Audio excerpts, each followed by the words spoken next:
The great doors of Northreach Hall did not creak open. They were thrown, as though something on the other side had grown tired of waiting to be let in. King Darek Valethorn felt it before he heard it. A cold that had no business being in a hall lit by 100 torches. A cold that crawled up through the stone floor and into his boots, into his chest, into the old, proud wolf that lived under his skin and had not bowed to another living creature since the day he took his crown. If this story has caught your attention, show some love by hitting like and telling me where you're watching from. Let's jump back in. That wolf was bowing now. Not fully, not yet. But Darek felt its head dip low inside him, felt its hackles rise and fall in the same breath, confused by an instinct it did not understand and could not fight. Across the long feast table, 4 visiting kings, Birken of Stonevale, Halvard of Ravenspire, Edmure of Thornwood, and old Ferris of Emberfell, all went still at once, wine cups frozen halfway to their mouths. This was the summit of 5 kingdoms. Every alpha wolf of consequence in the known world sat in this hall tonight, and every single one of them had just felt the same cold hand close around their throat. "My king," the herald began. "The lady." He never finished. She was already inside. Ravenna Duskfell walked through the doorway the way water finds a crack in stone, unhurried, inevitable, impossible to stop once it had already begun. 3 years since Darek had watched her dragged from this very hall in the rain. 3 years of telling himself she was gone, that the wilderness had done to her what a wolfless woman could never survive on her own. He had built an entire kingdom's peace on that lie. She was not gone. She had never looked less broken in her life. She wore deep grey, unadorned, no crest, no crown, nothing that announced who she had once been. And somehow the plainness of it commanded the room more completely than silk ever could. Her dark hair was pulled back tight, warrior braided at the temples. And behind her, 2 boys walked in perfect step, shoulder to shoulder, no older than 7 by the look of them, their faces so alike they might have been carved from the same block of pale stone. Their eyes were gold, not amber, not hazel, gold, bright as a struck coin, a color that belonged to no bloodline currently seated in this hall. Except one. Darek's own mother had eyes that color. So had her mother before her. The Valethorn gold had not appeared in 3 generations, not since before Darek was born, and every scholar in the kingdom agreed the color had simply died out, thinned to nothing by weaker blood. It had not died out. It had been waiting. Beside Darek, his Luna, Isolde Ashgrave, rose halfway from her seat, one arm curling instinctively around the infant sleeping in her lap. "Darek," she said, her voice climbing toward panic. "Who are they?" He did not answer. He could not. His mouth had gone dry as old bone. Ravenna stopped 10 paces from the high table, and the entire hall, 300 nobles, 5 visiting kings, a dozen sworn guards, parted around her without a single order given. Old habits, apparently, did not need 3 years to remember themselves. "You look pale, Your Majesty," Ravenna said. Her voice was calm. Calm was worse than anger. Anger, he could have answered. "Did you think I would never darken this hall again?" "You told me you wouldn't," Darek managed. "I told you a great many things that night," she said. "So did you. I believe you called me wolfless. I believe you called it a mercy, casting me out before my flaw could shame your throne any further." A murmur rippled down the table. King Halvard of Ravenspire leaned toward his neighbor, whispering something behind his hand, his eyes never once leaving the 2 boys. "I only came to congratulate you," Ravenna continued, and her gaze slid, deliberate and unhurried, to the sleeping infant in Isolde's arms. "On your son, it seemed only right you should meet mine, since we're gathered for exactly that purpose tonight. Mine, not ours." She had chosen the word the way a blacksmith chooses which nail to drive first.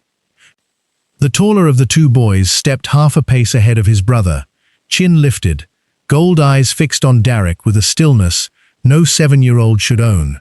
"Mother," he said, "is this the king who called you broken?" Gasps rolled through the hall like a wave finding shore. Isolde's hand flew to her mouth. Somewhere near the front, Elder Rurik Stonehallow, a man who had served 3 kings and bent his knee to none of them easily, rose halfway from his chair. Then, as though his body had decided something his mind had not caught up to yet, sank back down into a slow, unwilling bow. "Ivar," Ravenna said softly, resting a hand on the boy's shoulder. "That is enough." "Forgive me, mother." Ivar did not sound sorry at all. His gold eyes stayed exactly where they were. "I only wished to know whose table we were sitting at before we ate from it." Neither boy bowed. Neither so much as inclined his head. The silence that followed was the longest of Darik's entire reign. He looked down the table at his sleeping infant son, Edric, safe in Isolde's trembling arms. He looked at his Luna, whose face had drained of every drop of color, fear written across it for a reason Darik could not yet name. And then, for the first time in 3 years, he made himself truly look at Ravenna, not the memory he had built to survive the guilt, but the woman standing in front of him now. And King Darik Veilthorn, who had never in his life feared anything wearing the shape of a wolf, felt something close and cold settle behind his ribs. Not fear of her, fear of what he had done to her, and fear of exactly what, or who, she had brought back to collect the debt. "Steward," Darik said, his voice cracking as he found it again. "Set 2 more places at the high table." Ravenna's mouth curved, not quite a smile, not quite forgiveness, something far colder and far more dangerous than either. "How generous," she said. "Come, boys. Let's see what kind of table your father keeps these days." And as the 2 gold-eyed sons fell into step behind their mother, moving with a silent, mirrored grace that made hardened guards along the wall take an involuntary step back, King Darik Veilthorn understood one terrible truth. Whatever Ravenna had built in 3 years of exile, it had not simply survived him. It had outgrown him completely, and it had brought the weight of 5 kingdoms crashing down onto his hall in a single evening. The second course had not even been cleared before Ivar broke the silence again, and this time it was not the king he set his sights on. "Your hands are shaking, my lady," Ivar said, looking directly at Isolde. "You've barely touched your wine, but you've refilled it 3 times since we sat down." Isolde's knuckles whitened around her cup. "Some of us simply enjoy the ritual of pouring," she said, forcing a light laugh that convinced absolutely no one. Torin, the quieter of the 2, lifted his gold eyes from his plate for the first time all evening. He had not spoken once since entering the hall, and something about his stillness unsettled Darik more than his brother's bluntness ever could. "She's afraid," Torin said simply, as though reporting the weather. "Not of us, of something older than tonight." That's a child's guess," Isolde said, too quickly. "I don't guess," Torin said. He did not say it unkindly. He said it the way a man states a fact he has long since stopped finding remarkable. "I can smell it. Fear has a scent, my lady. So does guilt. Yours have been tangled together since we walked through those doors, and they haven't come apart once."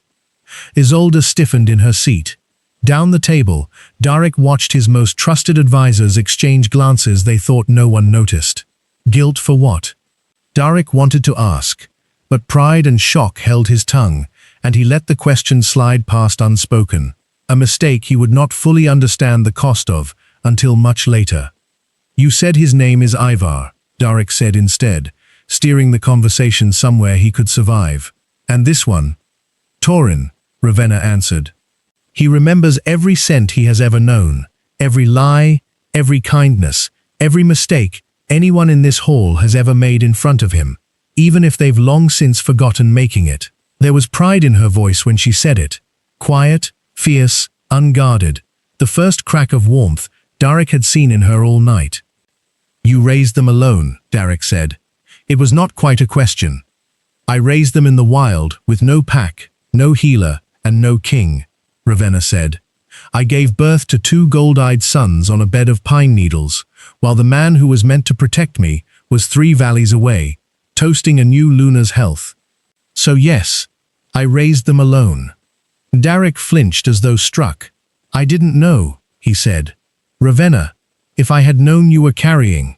You didn't ask, she cut in, quiet and devastating. You never once asked why my wolf refused to wake. You simply decided I was cursed and reached for someone easier to love. Across the table, Isolde's spine went rigid as a drawn bowstring. Darek did not dare look at her. Elder Rurik confirmed it, Darek said weakly. He examined the bond himself. Told the whole court my wolf could find no trace of yours. I know exactly what Elder Rurik told the court, Ravenna said, and something sharp flickered behind her eyes. Something knowing. Something that made Darek's stomach twist with a dread he could not yet name. We'll speak of Elder Rurik's examination soon enough, Your Majesty. Patience. Ivar, sensing the shift in his mother's voice, reached over without being asked and refilled her water glass, his small hands steady and sure. It was such a tender, ordinary gesture from such an unsettling boy that for one strange moment, Darek saw not a small general assessing a battlefield, but simply a son who loved his mother. They aren't monsters, Darek realized, the thought landing like a stone in still water. They're just more than any of us know what to do with. Why now? He asked finally, the question that had been eating him alive since the doors first flew open. 3 years of silence. Why return tonight, of all nights, with every crown in 5 kingdoms sitting at this table? Ravenna met his eyes fully for the first time since walking in, and in that gaze, Darek saw not the wounded girl he had broken, nor the cold stranger she had become, but something far more dangerous. A woman who had already decided exactly how this evening would end, and was simply waiting for the rest of them to catch up. Because you sent word across 5 kingdoms that your son's naming would be a night the histories remembered, she said. I thought it only fair the histories remembered mine as well. Down the table, Elder Rurik lowered his silver head in another slow, involuntary bow, the second of the night, and Darek understood, with a sinking certainty that settled somewhere below his heart, that his hall had already begun choosing sides. It was not choosing him. He thought unwillingly of the morning after their bonding, when Ravenna had woken him before dawn, just to watch the sun rise over the training yard, her fingers tracing lazy circles against his chest. Promise me something, she had whispered. Whatever we become, promise you'll always ask before you assume. He had promised. He remembered promising. And 3 years later, when Elder Rurik's careful, practiced report had told him what he wanted to hear, he had let a healer's words stand in for his wife's own voice, and never once asked her to explain herself in her own words. You never asked why my wolf had gone still instead of dying, she had said tonight, and the accusation lodged itself somewhere deep in his chest, refusing to be dislodged. Your Majesty. Elder Rurik's voice cut gently through Darek's spiraling thoughts. The old wolf had risen from his seat, weathered face caught somewhere between caution and wonder. If I may, I have served this crown for 30 years, and I have never in my life felt an aura such as the one that walked through those doors tonight. May I ask, my lady, how old the boys truly are? 3. This past Thor, Ravenna said. The word landed harder than the aura had. 3. Rurik repeated, as though testing whether the number sounded less impossible spoken aloud than it had in his own head. My lady, forgive me, but no child of 3 summers carries himself the way these 2 do. I would have sworn before this court they were 7, perhaps 8. You wouldn't be the first to make that mistake, Ravenna said. The Moonfather's line doesn't raise its children gently, Elder Rurik. Whatever magic hid them inside me for 3 years didn't simply stop the day they were born. It kept working afterward, on their bodies, their minds, the pace at which they grew. My sons have lived 3 years. They were never given 3 years' worth of childhood to go with it. Something in Rurik's face shifted from disbelief toward a deeper, more careful kind of wonder. Impossible, he murmured, though there was no accusation in it, only awe. A wolf's shift does not typically arrive before the 12th year, born and grown at the pace nature intends. For 2 children, not yet 3 summers old, to carry an aura this dense, and grown besides to twice the years the eye would guess. He shook his head slowly. I have read every scroll in this kingdom's archive on bloodlines, my lady. I have never encountered anything resembling this. Then perhaps, Elder Rurik, Ravenna said, a faint, knowing curve touching her lips.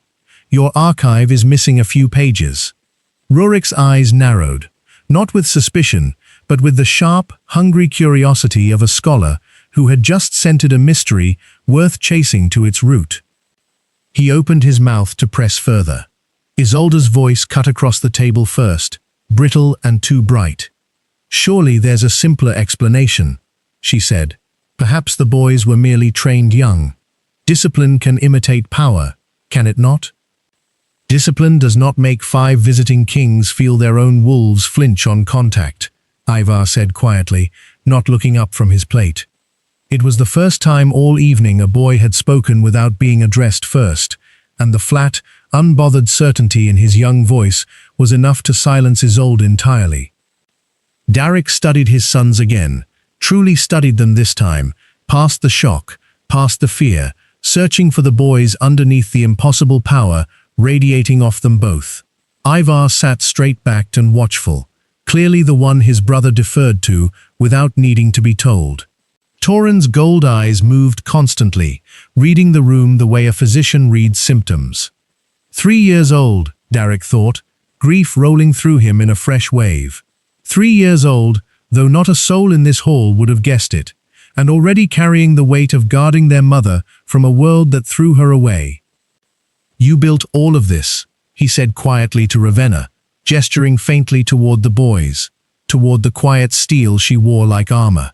Alone, in the wild. I had help, eventually, Ravenna admitted, something almost gentle slipping into her voice for the first time. An old healer took us in that first winter, a woman named Marin, who asked no questions and demanded no answers. She taught me how to keep 2 newborns alive, on broth and stubbornness. I owe her more than I will ever repay.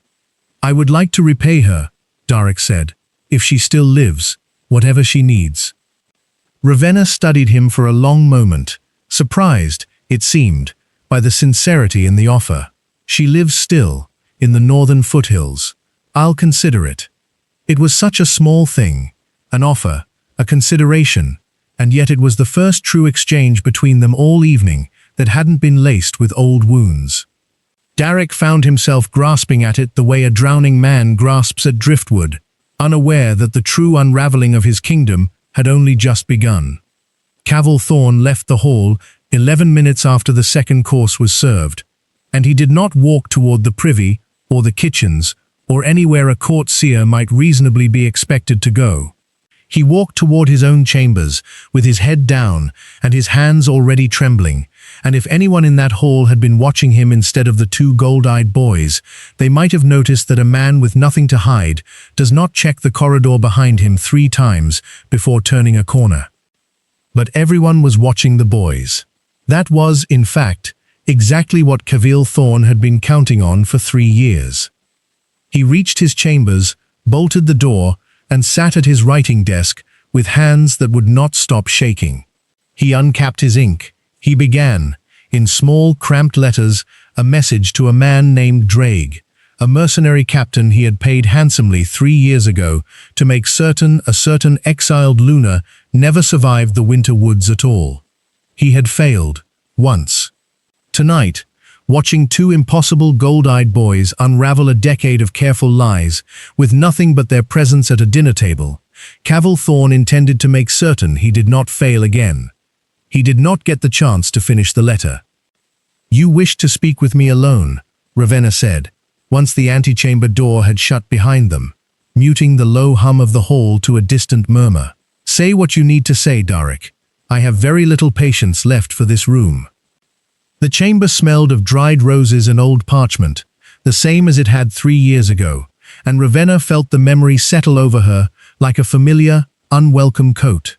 The last time they had stood here together, he had been telling her their marriage was over. You look well, Darek said, which was such a small, foolish thing to say that Ravenna almost laughed. I look like a woman who survived you, she said instead. There's a difference. He flinched, but did not argue. The boys. Their power. I've never seen anything like it. Not in scrolls, not in legend. Ivar commands a room without raising his voice. Torin reads truth off a person's skin, like it's written there in ink. He shook his head, visibly rattled. Ravenna, where did this come from? Ravenna was quiet for a long moment, weighing how much truth this man had earned. Do you remember my mother? She asked finally. She died when you were young. You rarely spoke of her. Because I rarely understood her, Ravenna said. My mother's line is old, Derek. Older than Northreach, older than most crowns still standing. The old texts call it the Moonfather's line, though the name has been forgotten by everyone but a handful of dying archivists. It sleeps in most who carry it. Thin, quiet, barely a whisper of power, passed down through generations of women who never needed to wake it. And you woke it. I didn't choose to, she said. The night you severed our bond, something in me broke that was never meant to break gently. Whatever magic I carried turned inward instead, to protect what was growing inside me, instead of shattering completely. Her eyes sharpened. Elder Rurik wasn't wrong when he told this court my wolf couldn't be found. He was wrong about what that meant. Derek's brow furrowed. What do you mean? Something flickered across Ravenna's composure. Not sorrow this time, but calculation. Caution. I mean exactly what I said. We'll speak more of it when the time is right. Tonight is not that night. Ravenna. He stepped closer, close enough that she could feel the old, familiar warmth of him. Close enough that some traitorous part of her chest ached with a longing she despised herself for still feeling. I know I don't deserve your trust. I threw it away with my own hands. But something is wrong in this court. I felt it the moment Torin looked at Isolde tonight. I need to know what you know. Before Ravenna could answer, a soft, precise voice cut through the tension. Mother. Torin stood in the doorway. Having slipped in so quietly, neither of them had heard the door open. His small face was calm, but his gold eyes carried a weight far beyond his years. Forgive the intrusion. Elder Rurik has a matter for the king's judgment, as tradition demands during a naming feast. King Halvard of Ravenspire requests an audience before the night is through. Ravenna studied her son for a long beat, some silent understanding passing between them that Derek couldn't quite follow. Is there something else, Torin? Seer Thorn left the hall 11 minutes ago, Torin said quietly. He hasn't returned, and his scent, when I last caught it near the eastern stair, was thick with the same fear Lady Isolde is carrying. The kind that comes right before someone does something they can't undo. Something cold slid down Derek's spine. Thorn left, during a royal audience. That's forbidden without my leave.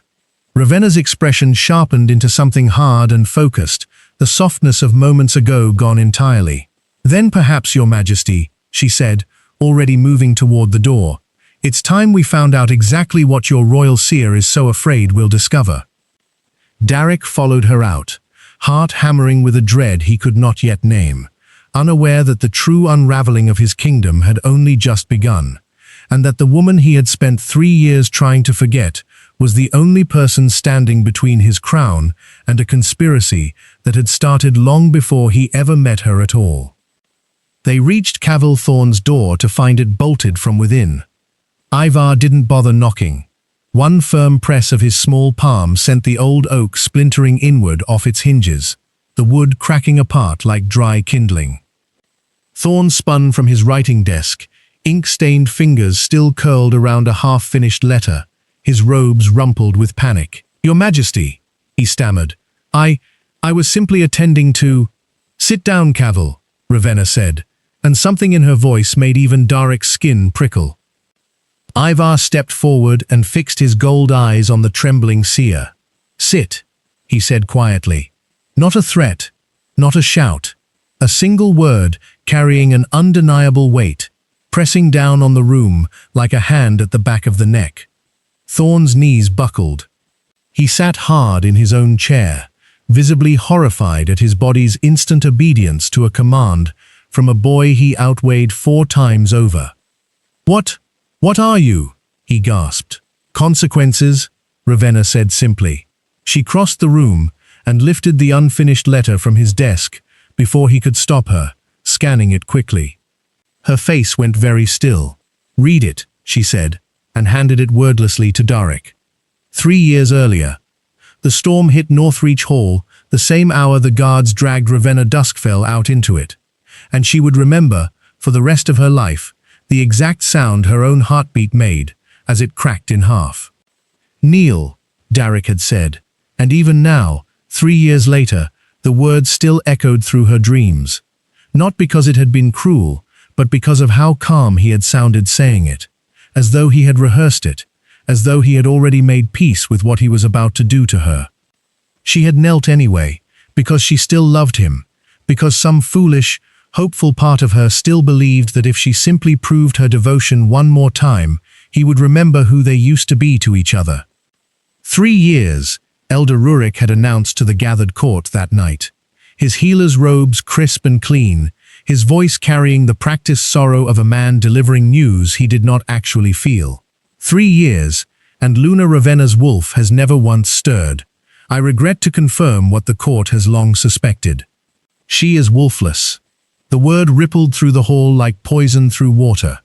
Ravenna remembered looking up at Darek from her knees, searching his face for even a flicker of doubt, of hesitation, of the boy who had once memorized the exact shade her eyes turned when she laughed too hard at his terrible jokes. She found nothing, only a king protecting his crown. A wolfless Luna cannot run beside her king, Darek had said, and his voice had shaken. She remembered that too, had clung to that small tremor for years afterward, wondering if it meant something, wondering if some part of him had hated himself even as he did it. "I release you from our bond, Ravenna of House Duskfell. You are no longer Luna of this pack." The bond breaking had torn through her like claws through silk, a physical agony that dropped her fully to the floor, her whole body convulsing as years of soul-deep magic were ripped out by the root. She remembered screaming. She remembered Darek standing over her, jaw clenched, hands curled into fists at his sides, making no move to help her up. She remembered, most of all, that he did not cry. He would tell himself for years afterward, rewriting the memory into something softer, that she had wept silently, that her scent had soured with heartbreak before she vanished into the night. He never let himself remember that she had been carrying his sons at the exact moment he called her wolfless, that her body had already begun the deepest, oldest kind of magic her bloodline possessed, folding inward to shield what was growing there, hiding it even from her, because some ancient instinct in her blood had already sensed the world outside was not safe for what she carried. She walked 3 days through the northern woods with nothing but the torn remains of her ceremonial cloak and a hunting knife stolen from a sleeping guard. On the second night, cold enough that her breath hung in front of her like smoke, her trembling fingers found the clasp still pinned at her collar, a silver brooch shaped like a closed eye, a gift from Sia Thorn on her wedding morning, presented as a blessing older than the crown itself. A gift to calm a new Luna's spirit before the bonding, he had told her. She had worn it every day of her marriage without once questioning it. Freezing, furious, grieving, she tore it from her cloak and hurled it into the fire she had built with shaking hands. The moment the silver hit the flame, something inside her chest tore loose. Her wolf woke all at once, not gently, not gradually, but like a dam breaking after 3 years of holding back a flood. She screamed again that night, not from grief this time, but from the sheer, overwhelming force of a power she hadn't known she was carrying, flooding into every corner of her at once. And beneath the pain, she felt something else. 2 small heartbeats, steady and strong, that she had never once sensed beating inside her before that moment. "You're not gone," she whispered to her own belly, tears freezing on her cheeks, even as her wolf howled with the pure disbelief of finally being allowed to exist. "You were never gone. He hid you from me too." She understood, in that frozen clearing, with nothing but firelight and disbelief for company, that the brooch had not merely silenced her wolf.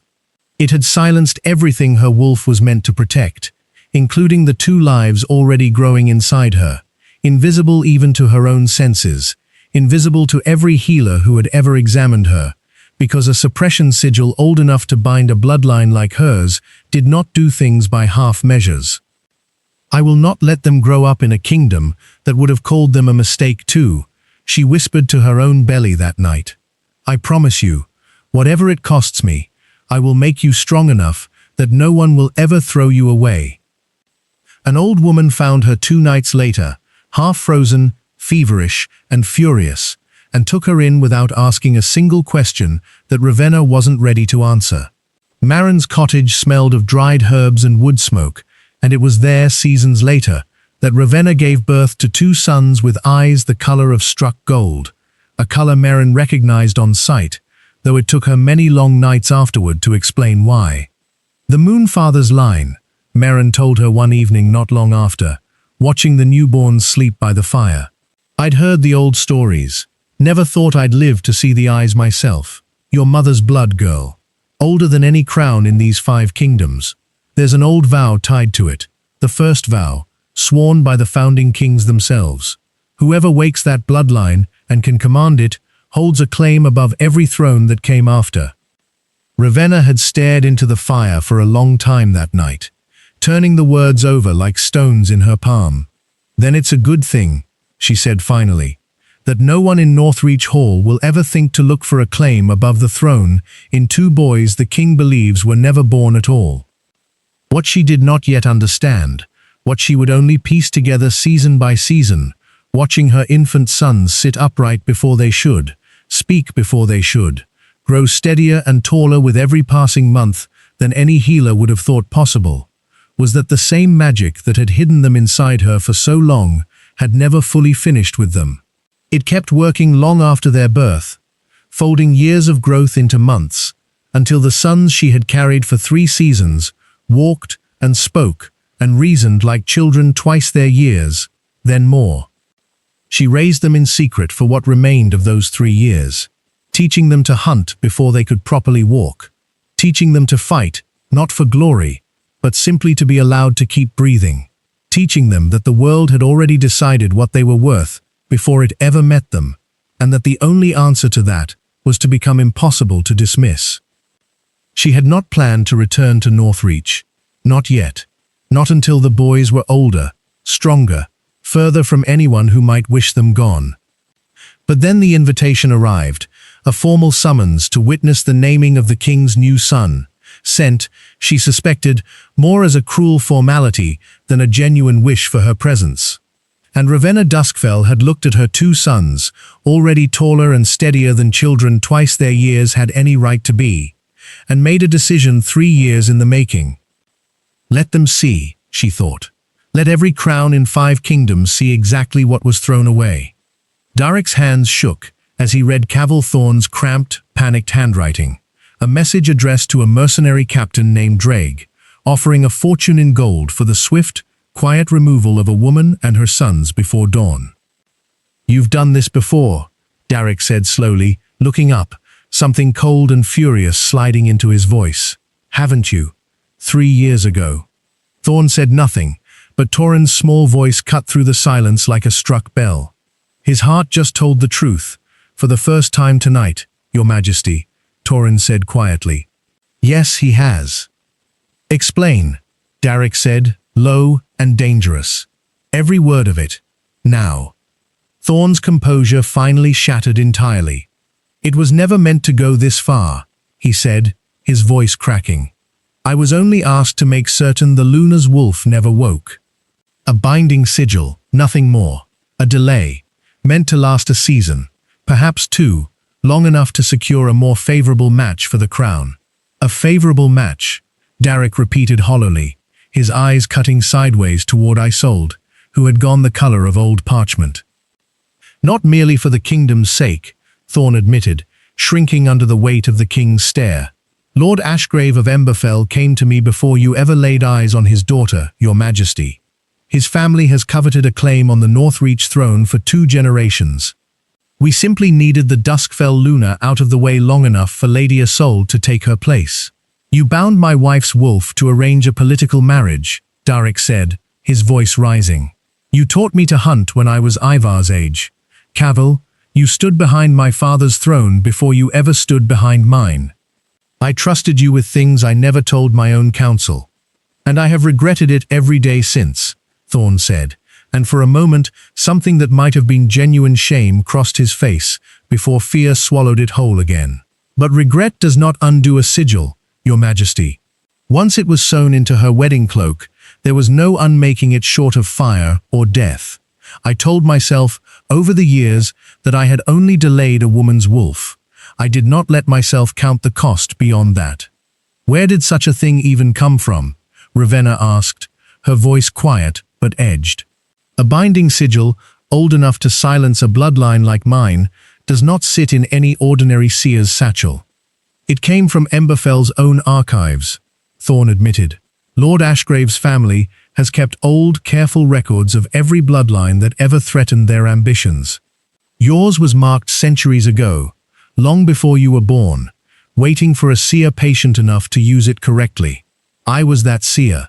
I am not proud of it, but I did it, and I would have done it again, had your sons not walked through those doors tonight and undone in a single evening everything I built across 3 years.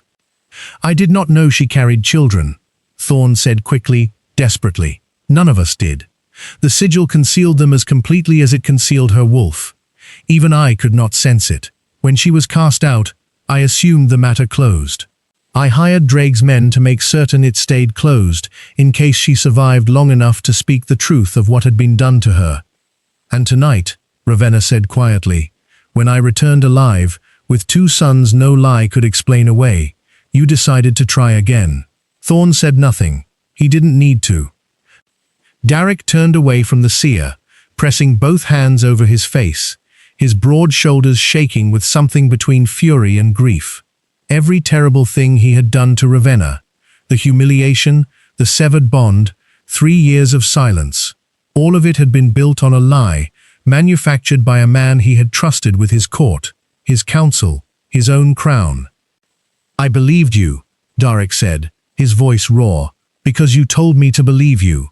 I threw away the only woman I have ever truly loved, because you silenced her, and let me think it was her failure instead of your crime.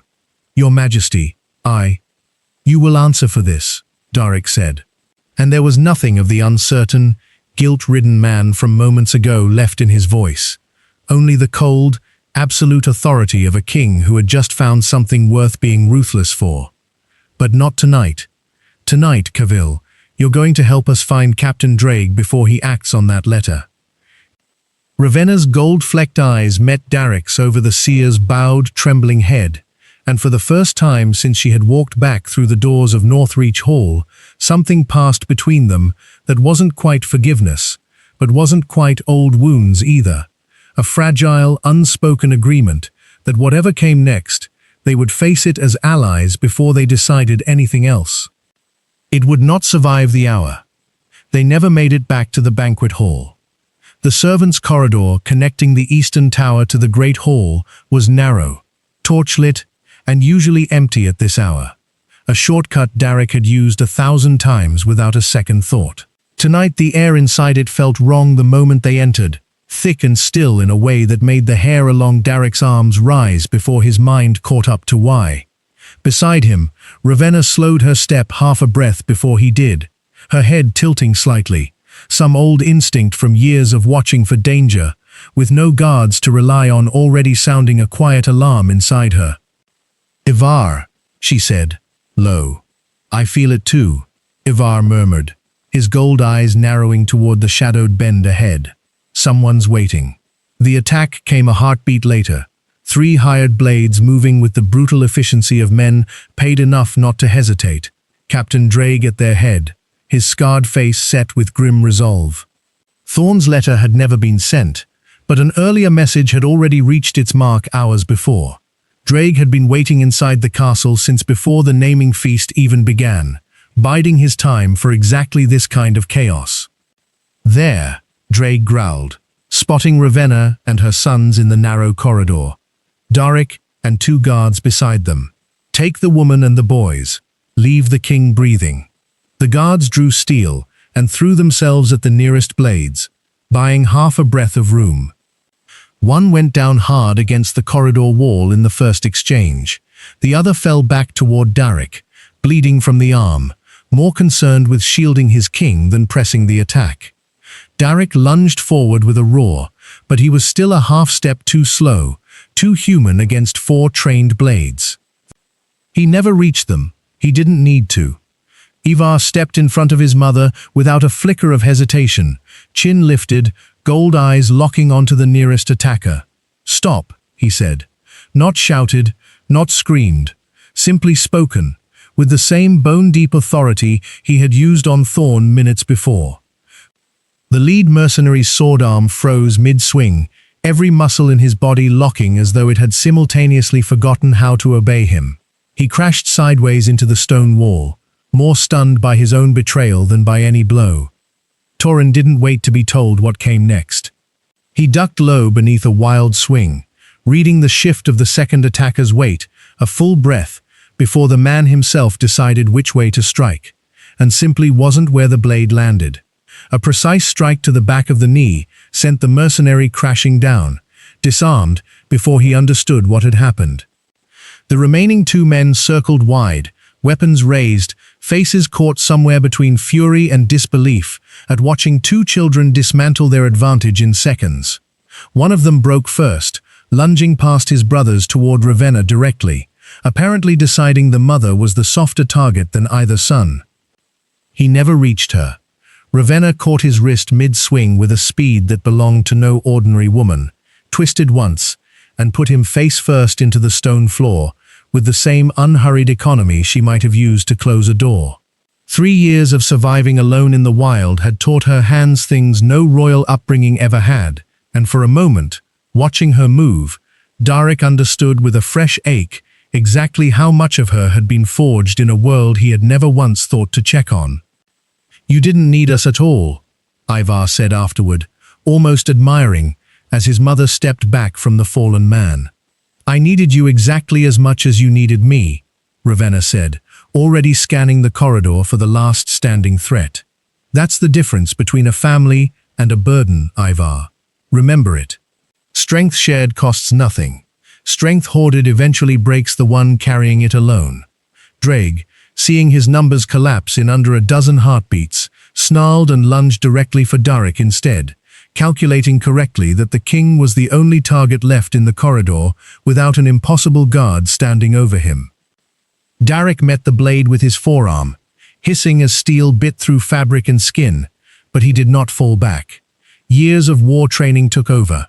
He drove his shoulder into Drake's chest, slamming the captain hard into the stone wall. "Who sent you?" Darek snarled, pinning Drake's sword arm. Beyond Thorn, who else knew? Drake spat blood and laughed, a wet, ugly sound. "You'll never." "He's telling the truth about not knowing more names," Torin said quietly, having already finished tying the last conscious mercenary's wrists with a length of curtain cord.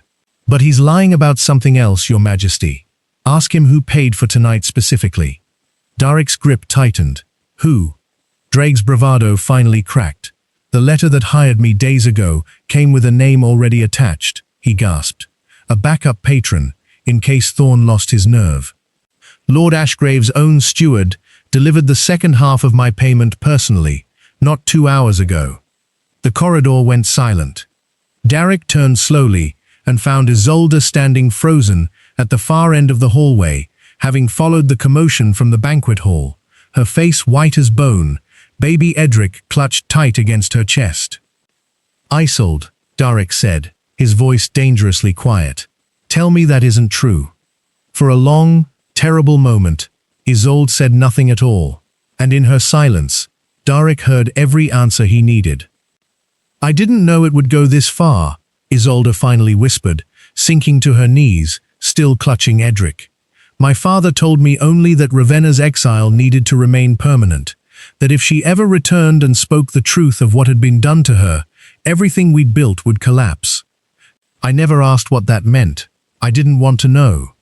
"You let your father pay a man to kill a woman and her sons," Darek said, his voice shaking with restrained fury. "Our son slept 2 floors above where you signed off on that order." "I didn't sign anything," Isolde said desperately. I only told my father's steward not to interfere if he needed assistance. I told myself it was insurance. I told myself it would never actually be used. That is not entirely a lie, Torin said quietly, his young face troubled in a way it hadn't been all evening. But it is not entirely the truth either. Ravenna, still holding her sons close, studied Isolde for a long moment, not with hatred, though she had every right to it, but with something closer to weary recognition. She had once been a young woman, terrified of losing everything too. You knew what your father's man did to me 3 years ago, Ravenna said. The sigil, the false diagnosis. Did you know that? Isolde flinched, and that flinch was answer enough. I suspected, she whispered. I never let myself confirm it. I told myself the crown wanted an heir, and I was simply the woman fate had chosen to provide one. It was easier than admitting I'd built my entire life on someone else's stolen one. Edric, sensing his mother's distress, began to whimper. Ivar, watching quietly this whole time, finally moved. He crossed the corridor and, without a word, gently touched the baby's small hand, a strange calm settling over the crying infant almost instantly.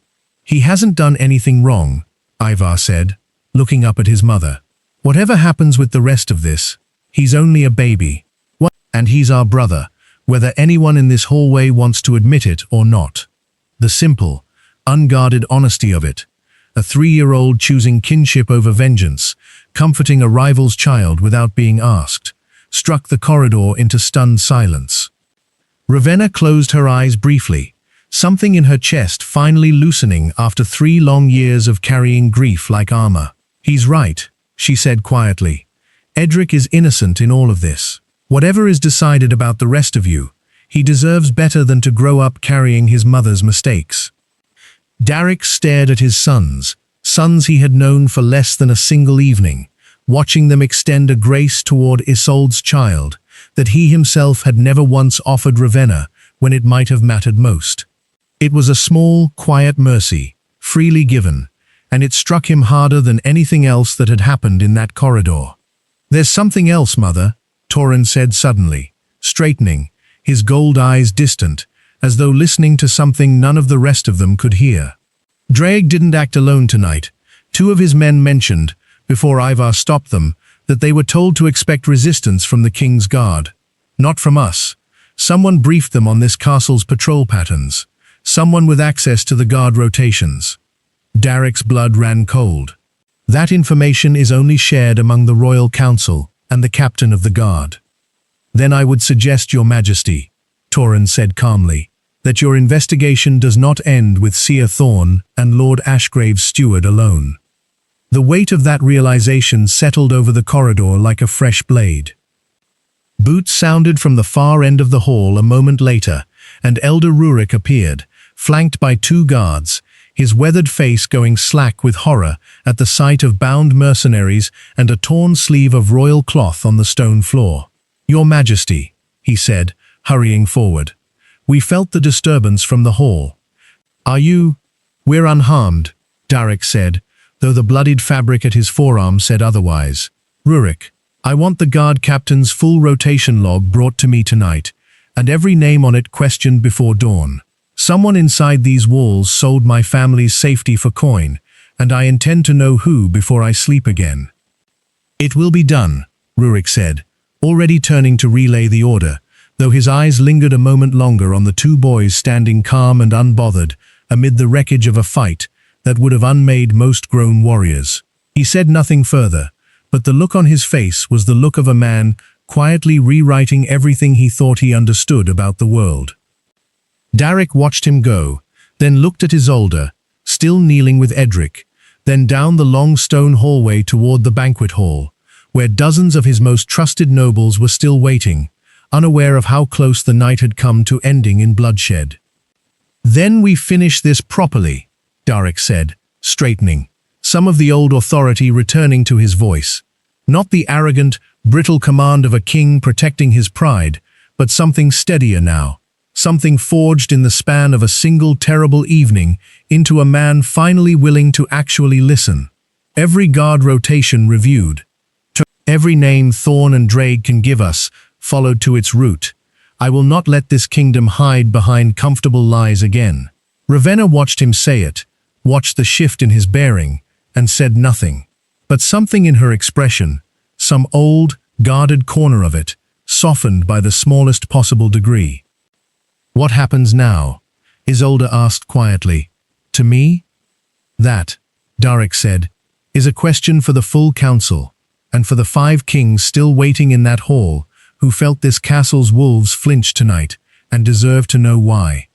But know this, Isolde, whatever your father built, whatever debt he owes this crown, Edric will not inherit the weight of it. That much I can promise you." Isolde's eyes filled with tears she did not bother to hide. "Thank you," she whispered. "I don't deserve it, but thank you." Ravenna crossed the corridor, and to everyone's surprise, knelt beside the trembling young Luna, meeting her eyes directly. "You were young," Ravenna said, not gently, but not cruelly either. "You were handed a kingdom's ambition, and told to wear it as though it were your own choice. That doesn't erase what your silence cost me, but I understand it better than you might think." "How can you be so calm about this?" Isolde asked, "after everything my family did to you?" "I'm not calm," Ravenna said. "I've simply had 3 years longer than you to learn that rage, without a plan behind it, only burns the person holding it. Use tonight to decide who you actually want to be, Isolde, not who your father raised you to become." It was not forgiveness. It was something quieter and, in its own way, harder to give.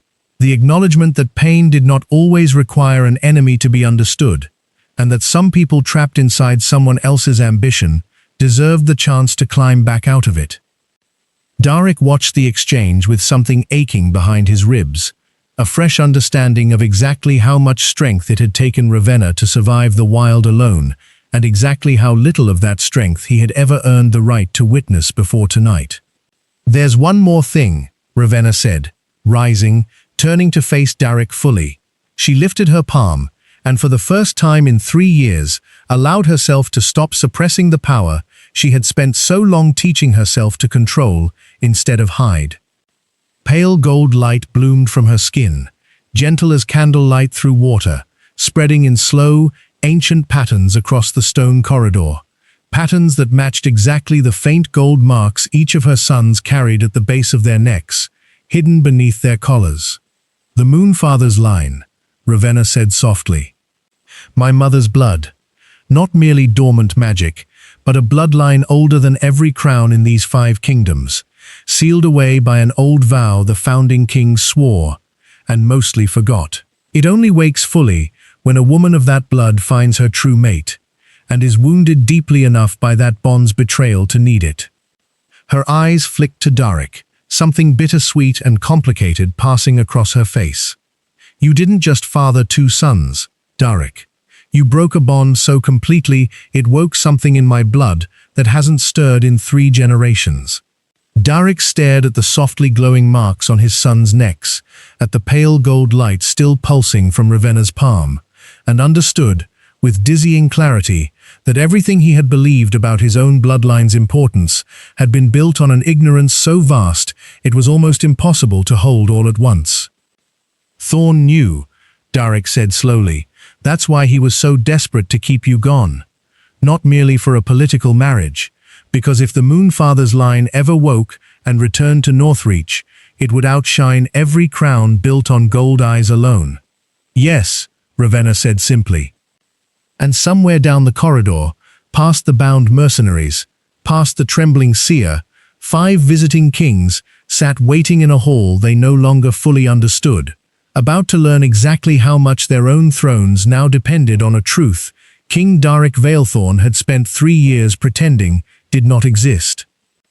The banquet hall had descended into anxious murmuring by the time word of the corridor attack reached the high table, and King Halvard of Ravenspire, a man whose family had quietly resented Northreach's standing for 2 generations, chose exactly that moment of chaos to stand.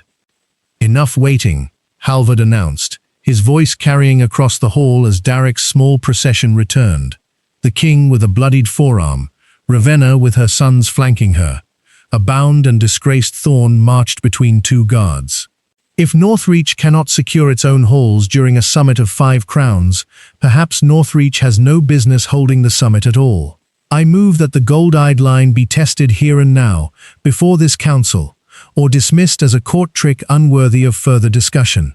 Careful, Halvard, Elder Rurik warned, rising from his seat. You do not know what you're asking to provoke.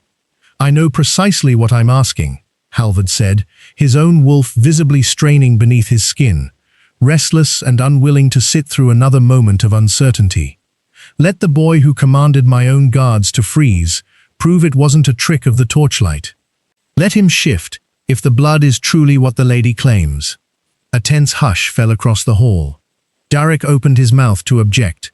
No child not yet 3 years old should be forced to prove himself before 5 kings and 300 witnesses. But Ivar's small hand found his mother's sleeve first. Mother, Ivar said quietly, may I?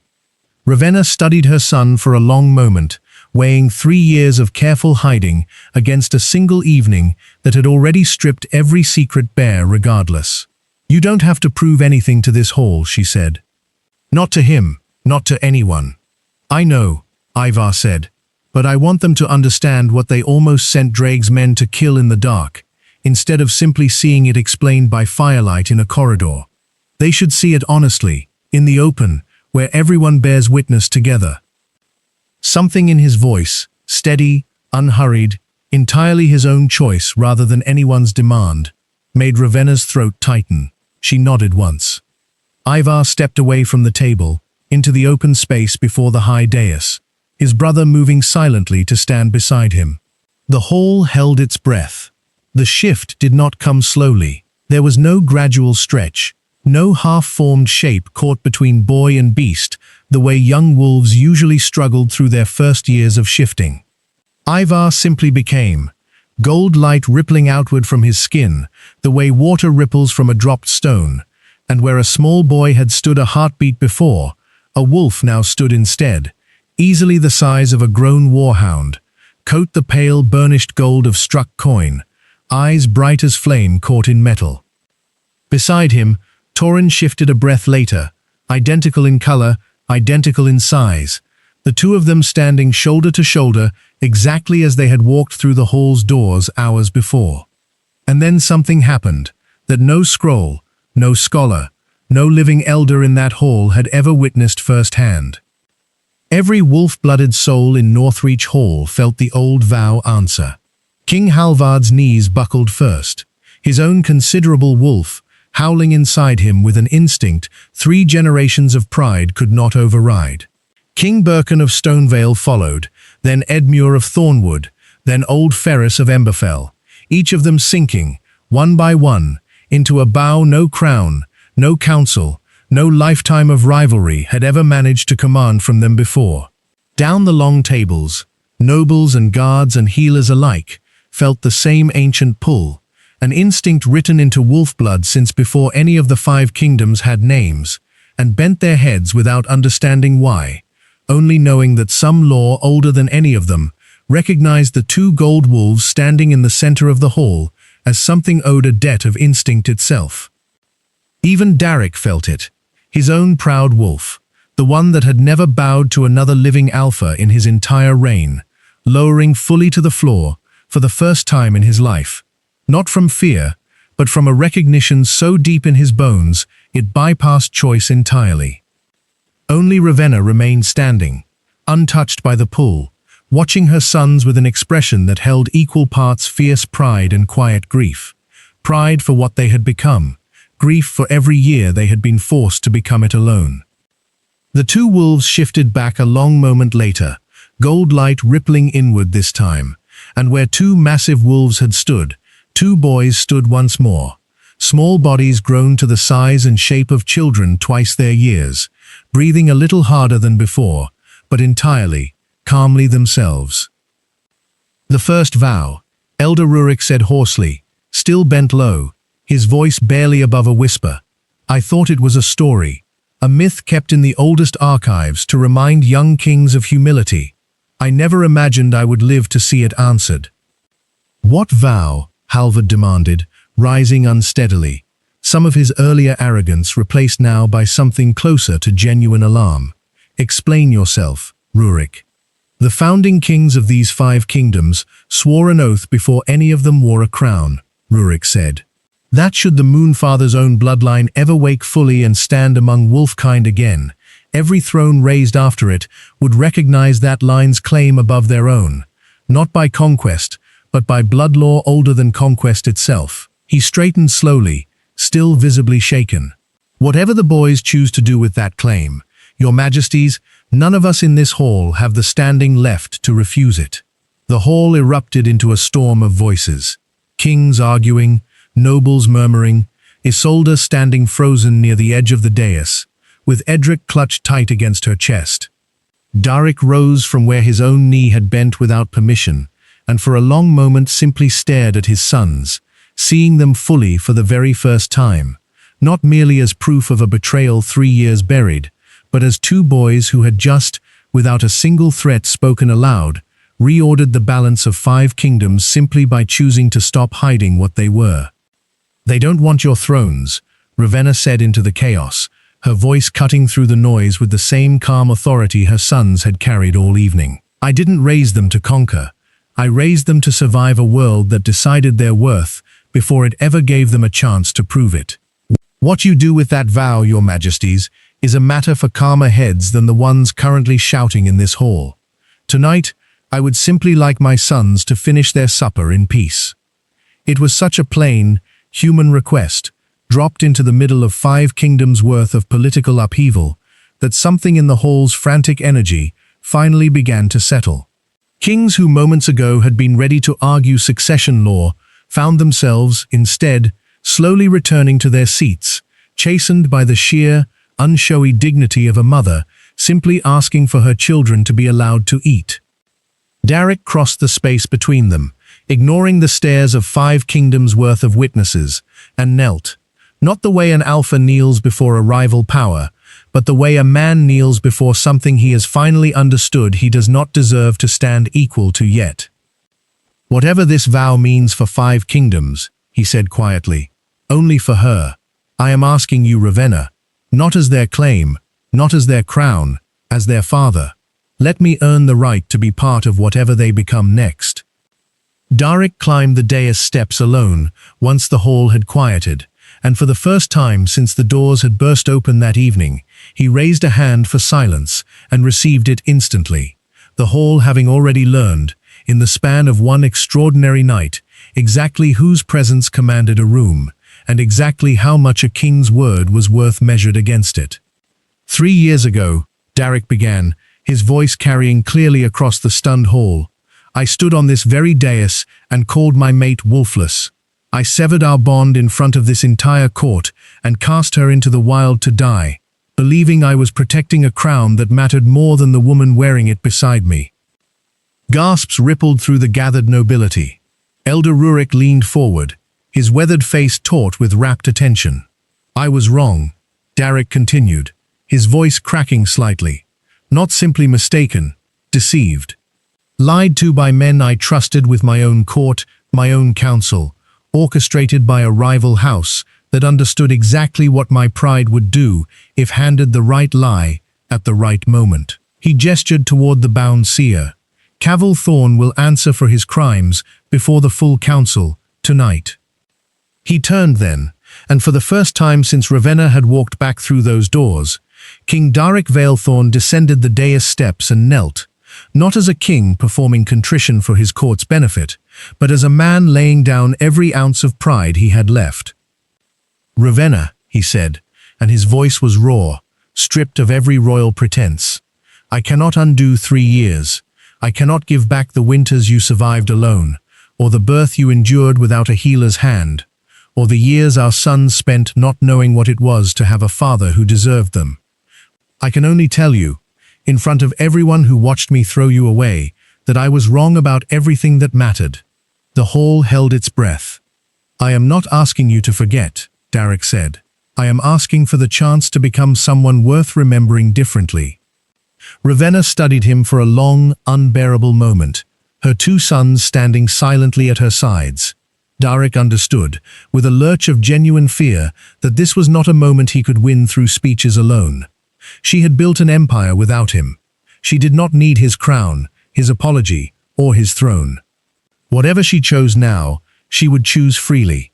Somewhere behind her, she was aware of Isolde watching from near the edge of the dais, Edric asleep against her shoulder, her expression unreadable, in a way that suggested she, too, understood exactly how much weight was balanced on whatever Ravenna said next. Ravenna thought, briefly and without bitterness, of the frozen clearing where she had once sworn a promise to 2 unborn sons that no one would ever throw them away again. She had not made that promise with an apology in mind. She had made it never expecting one to come at all, and now that one had, she found she did not know quite what shape to let it take. "You hurt me in ways I am still learning to survive," Ravenna said finally, quiet enough that only the front rows could hear. "You did not simply doubt my wolf. You doubted me, my worth, my loyalty, everything I gave you without complaint for 3 years. A crown built on that kind of doubt was never one I wanted to wear beside you, even when I loved you enough to try." Darek's shoulders dropped, grief written plainly across his face. "But," Ravenna continued, and something in her voice shifted, softening just slightly, "I also watched you kneel on this floor tonight, not to reclaim a queen, but to tell the truth in front of every person whose respect you could have simply kept by staying silent. That is not the same man who let 2 guards drag me into a storm 3 years ago." "What are you saying?" Darek asked, hope and fear warring plainly across his face. "I am saying that forgiveness is not the same as forgetting," Ravenna said, "and I am not yet certain which one I am ready to offer you. But I am saying our sons deserve to know their father, the real one, not the crown he hides behind. And I find, against every hard lesson these 3 years taught me, that some small, stubborn part of me still wants to know if the boy I fell in love with still exists somewhere beneath the king who broke my heart." It was not a yes. It was not a no either. It was, Darek realized, an opening, narrow, fragile, and entirely more than he deserved. "Then let me earn it," he said quietly. "Not tonight, not with a single kneel and a single speech. Let me earn it the way you earned everything you built out there in the wild, slowly, honestly, one true thing at a time." Ivar studied his father for a long, searching moment, gold eyes weighing him the way he'd weighed every threat in the room that evening. Then, for the first time all night, something in the boy's rigid composure softened, just slightly. "He means it, Mother," Ivar said quietly. "His heart is telling the truth. Torin would say so too if you asked him." "He would," Torin confirmed simply. Ravenna looked down at her sons, the 2 impossible, extraordinary boys she had built from nothing but grief, moonlight, and stubborn love, and then back at the man kneeling before her, waiting for a verdict she had not yet decided how to give. "Rise, Your Majesty," she said finally. "A king does not kneel in his own hall forever, no matter how much he might deserve it." Darek rose slowly, and as he did, Elder Rurik Stonehallow, the first to bow to Ravenna that evening, stepped forward and knelt himself before the returned Luna, his voice carrying clearly across the transformed hall. "Whatever is decided between the king and his lady," the old elder said, "this court owes Ravenna Duskfell an apology 3 years overdue. We watched her be cast out and said nothing. We will not make that mistake twice." One by one, the gathered nobility of Northreach lowered their heads, not out of fear of 2 gold wolves this time, but out of genuine, hard-won respect for the woman who had survived everything they had let happen to her, and returned not for revenge, but for truth. The gates of Northreach flew open before the guard captain had finished reading the visitor's name off the ledger, and for one sharp, startled moment, the men on the wall reached for their spears, until they saw who was causing the commotion, and lowered them again, half laughing at themselves. Old Marin stood in the gateway in her travel-worn cloak, glaring up at the towers as though personally offended by their height, while Ivar and Torin sprinted across the courtyard so fast they nearly knocked a stable hand off his feet. "You're early," Ivar said, breathless, throwing his arms around her before she could offer a single word of greeting. "I'm exactly on time," Marin said, swatting his shoulder fondly. "It's this castle that's been late to deserve the two of you. Now let me look at you both. Has anyone in this fortress managed to feed you properly, or am I going to have to start cooking again?" It was such a small, ordinary commotion for a hall that had spent 3 weeks recovering from conspiracy and near bloodshed, and Ravenna, watching from the courtyard steps, felt something in her chest ease at the sight of it. The woman who had kept her sons alive through a winter with nothing but broth and stubbornness, finally standing inside walls that had once thrown her charge away. The morning sun rose gently over Northreach Hall that day, gilding the frost-tipped pines beyond the castle walls in soft amber light, and for the first time in 3 years, Ravenna Duskfell watched a sunrise from inside the walls of the pack that had once cast her out. Cavil Thorne had been stripped of his title and exiled to the eastern penal holds, his crimes laid bare before the full council. Captain Drake and his surviving men had been handed to the crown's justice, and Isolde, after weeks of anguished, honest reckoning, had made a choice that surprised the entire court. "I don't want to fight for a throne I never should have accepted," Isolde had told Darek and Ravenna quietly, Edric asleep in her arms. "I want to raise my son somewhere he isn't a symbol of a wound this pack is still healing from. There's a smaller hold to the south, allied to Northreach, that needs a steady hand. I've asked for the position there. Edric can grow up knowing his brothers, without growing up in the shadow of what my father did to earn him a crown." It was not the ending anyone in that hall could have predicted the night the doors first flew open. No banishment, no bitter rivalry stretched across years. Just two women wounded by the same man's mistakes, choosing something quieter and wiser than revenge. Ravenna had agreed to remain in Northreach, not yet as Luna again, but as something new the pack had never quite had a name for before. An equal, independent voice on the royal council, her sons formally recognized as princes of the bloodline, regardless of what she and Darek ultimately decided between themselves. As for Darek, he had spent 3 weeks proving, in small and unglamorous ways, that his kneel in the banquet hall had not simply been performance. He had opened the treasury books to Torin's careful review, ended a border dispute on terms his sons had quietly suggested were fairer to both sides, and, every single evening, without fail, made time to simply sit with his sons and listen, learning who they were beyond the extraordinary power they carried. He learned that Ivar, for all his commanding presence, loved quiet mornings and hated being the center of attention when it wasn't necessary. He learned that Torin, who could read a lie off someone's skin from across a crowded hall, struggled most with trusting his own instincts about kindness, having spent so long guarding his mother against cruelty that gentleness sometimes felt, to him, like a trap waiting to be sprung. "You're trying," Ravenna said one evening, finding Darek in the training yard, watching Ivar patiently teach Edric, visiting for the week, how to properly hold a wooden practice sword without hurting himself. "I have a great deal to make up for," Darek said simply. "I intend to keep trying for as long as it takes." Ravenna was quiet for a moment, watching her sons, watching too the surprising tenderness with which they had folded their small half-brother into their fierce, protective circle without a single moment of resentment. "They forgave you faster than I did," she admitted. "Children are often wiser than kings," Darek said. "I'm beginning to learn that lesson rather late in life." She almost smiled, almost. "I am not the same woman you broke," she said quietly. "I don't think I ever will be again. The girl who knelt on that floor 3 years ago and begged you to believe in her, she didn't survive that winter. Someone stronger did." "I know," Darek said. "I don't want her back. I want to know the woman standing in front of me now, if she'll let me."